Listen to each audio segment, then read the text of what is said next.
एक छोटा सा गांव था, नाम था सोनापुर। वहाँ एक गरीब दंपति किशन और मीरा अपनी रोजी रोटी के लिए आलू पूरी का ठेला चलाते थे। उनकी पूरी का स्वाद लाजवाब था। मसालेदार आलू की सब्जी, ऊपर से हरी मिर्च और धनिया की खुशबू, और फूली फूली गरम पूरी। लेकिन पता नहीं क्यों अब उनके ठेले पर कोई आता ही नहीं था। उसी गांव में मोहन नाम का एक आदमी भी आलू पूरी बेचता था। उसके ठेले पर रोज इतनी भीड़ रहती कि जगह भी नहीं मिलती थी। एक दिन दो ग्राहक वहीं बात कर रहे थे। अरे भाई, ये मोहन की पूरी में वो बात नहीं है। स्वाद तो किशन वाली पूरी में है, पर जाने क्यों पैर खुद ब खुद मोहन के ठेले की ओर खिंच जाते हैं। सही कहा रे। पहले तो रोज किशन की पूरी ही खाते थे। उसकी आलू की सब्जी में जो तीखापन था वो तो मजा दे देता था। हाँ, अब तो बस मन ही नहीं करता उसके ठेले पर जाने का। उधर किशन अपने ठेले के पास अकेला खड़ा चुपचाप सब सुन रहा था। वो मन ही मन बोला, पहले तो मेरे ठेले पर भी भीड़ लगती थी, अब सब मोहन के पास क्यों जा रहे हैं? क्या उसने कोई जादू कर दिया है क्या? उस रात मोहन ने अपना ठेला जल्दी समेटा। सारे आलू पूरी बेच चुका था। घर पहुंचते ही उसकी पत्नी सजन बोली, जी, आज तो अमावस्या की रात है, याद है ना? हाँ याद है। तुमने तैयारी कर ली? जी, पूरे 13 किलो चिकन पका लिया है। पर बताओ ना, हर बार 13 किलो ही क्यों?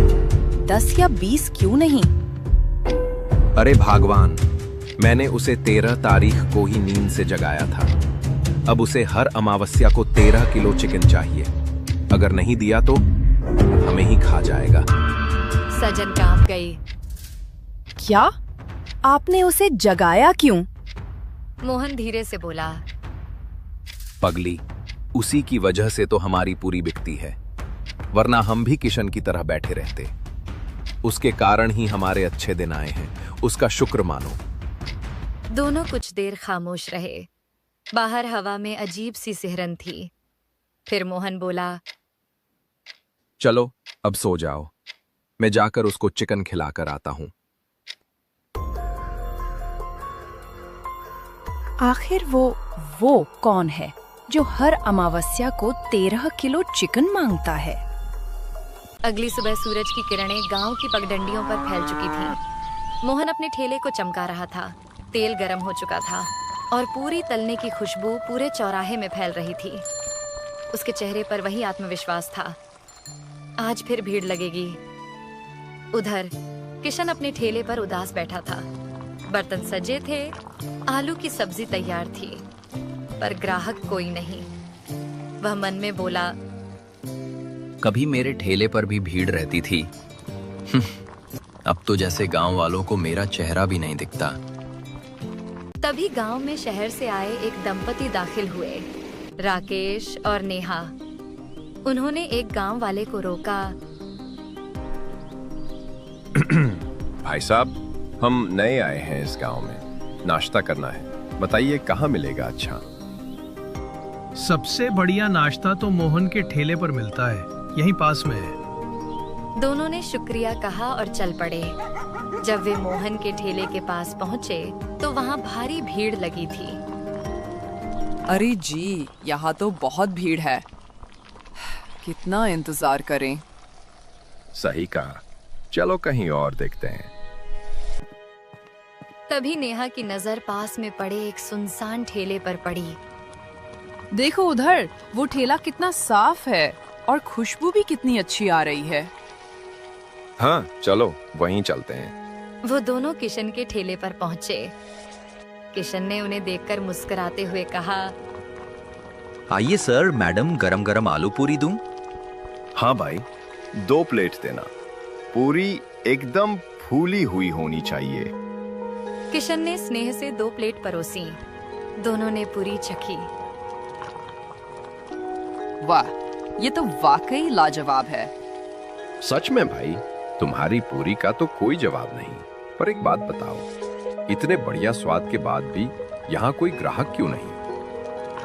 क्या बताऊं साहब, उस मोहन ने कुछ जादू कर रखा है। गांव वाले अब मेरे ठेले की तरफ देखते भी नहीं। आप शहर से हैं इसलिए बच गए, नहीं तो आपके पैर भी उसी के ठेले की ओर खिंच जाते। अरे भैया, ऐसा कुछ नहीं होता। अपने कर्म देखिए, जादू टोने पर क्यों दोष डालते हैं। इतना कहकर दोनों चले गए, पर उधर मोहन यह सब दूर से देख रहा था। वह तुरंत अपना ठेला समेटकर जंगल की ओर निकल गया। अंधेरा घिरने लगा था। जंगल के भीतर वह एक पुरानी गुफा में दाखिल हुआ। भीतर से कुछ मंत्रों की आवाज आई। हवा भारी हो गई और ठीक 10 मिनट बाद वह पसीने से तर हाँफता हुआ बाहर निकला।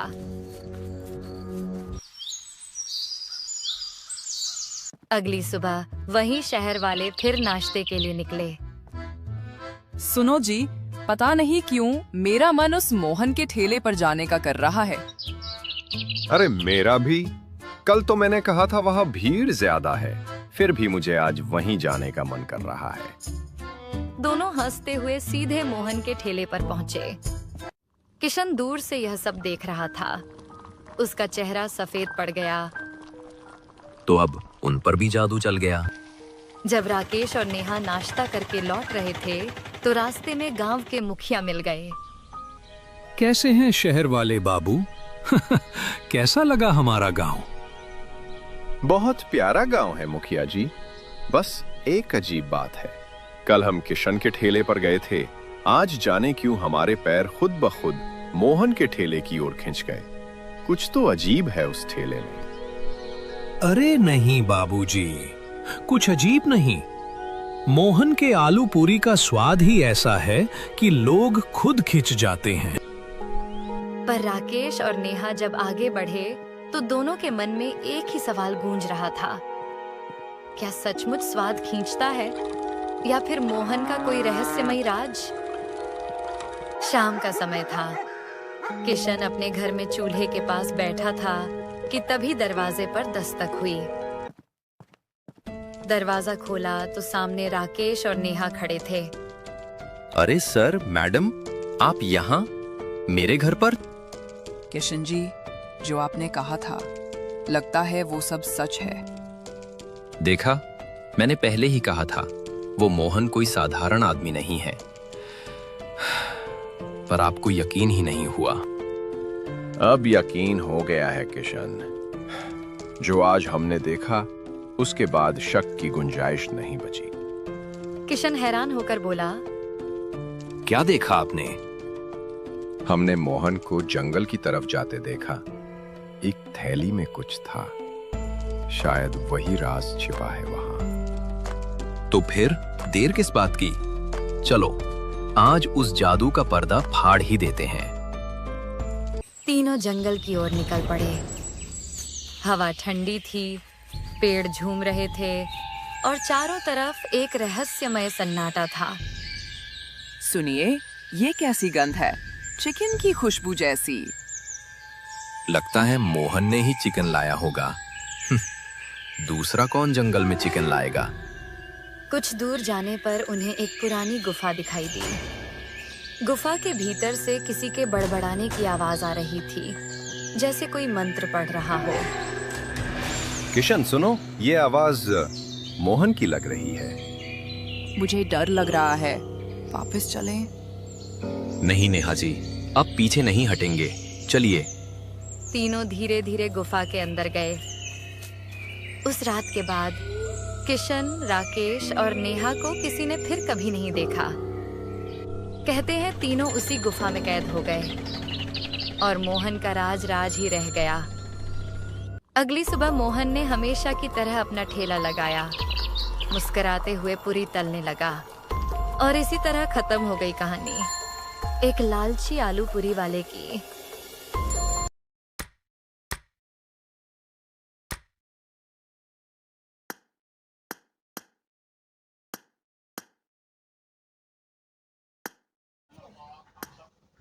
हेलो गाइस, ये मेरी पबजी की आईडी है। ये मैं सेल करना चाहता हूँ। ये पूरी डिटेल वीडियो है। अगर किसी को चाहिए हो तो मेरे को मैसेज कर देना, मैं अपना नंबर आपको दे दूँगा।